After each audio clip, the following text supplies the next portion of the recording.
ప్రతి ముత్తైదు అంబను కాదే కవిచేది తన మదిలోని కలకలనన్ని అమ్మలకేగ తెలిపేది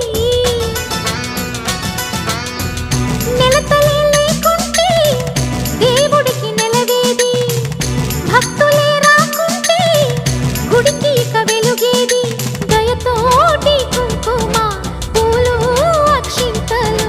మనమంతా ఇవ్వాలి తన తాళి నిలపాలి తాళి కాచి ముత్తైదా ఎల్ల